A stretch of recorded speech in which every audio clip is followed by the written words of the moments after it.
Hi friends, అందరికీ good morning.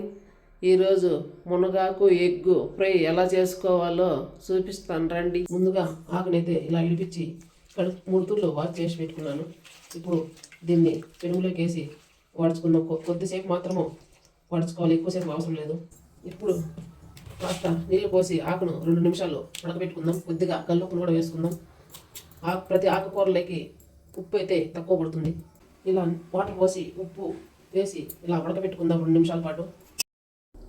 ముందుగా mixie అయితే పట్టుకుందాం.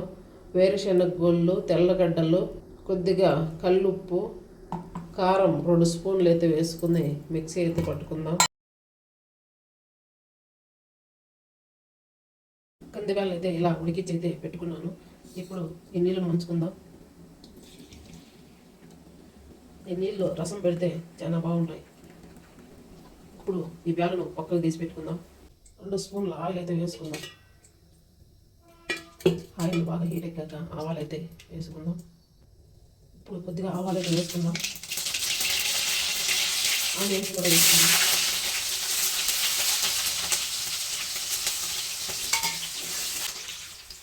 ఇలా 1 నిమిషం ఉడకబెట్టి పెట్టుకున్న మునగాకుని అయితే వేసుకుందాం.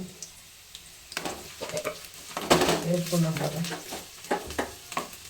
కాసేపు అయితే వాడుచుకుందాం. ఆకులు పచ్చివాసన పోయేంత వరకు. ఇప్పుడు ఆకైతే వేగిపోయింది. ఇప్పుడు ఉడకబెట్టి పెట్టుకున్న కందిపేలను వేసుకుందాం. ఇప్పుడు 3 ఎగ్గులు అయితే వేసుకుందాం.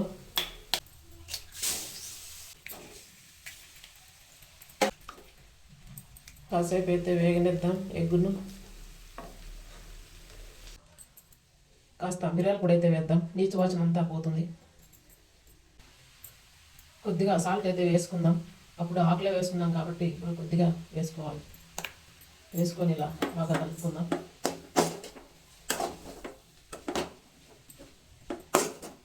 రెండిటిలోన విటమిన్ పుష్కలంగా ఉంటుంది కాబట్టి మనకు బాడీకి కావాల్సినంత విటమిన్ దొరుకుతుంది. ప్రతిరోజు కాస్త ఇలా వేసుకొని తింటే చాలా మంచిది, బాడీకి హెల్త్కి చాలా మంచిది. ఇప్పుడు వేరుశనగ గుళ్ళ పొడి అయితే వేసుకుందాం. ఇలా చల్లుకుందాం. చల్లుకొని కాసేపు వేగనిద్దాం. ఈ వేరుశనగ గుళ్ళ పొడి వేసుకుంటే ఆకు ఫ్రై చాలా టేస్ట్గా ఉంటుంది.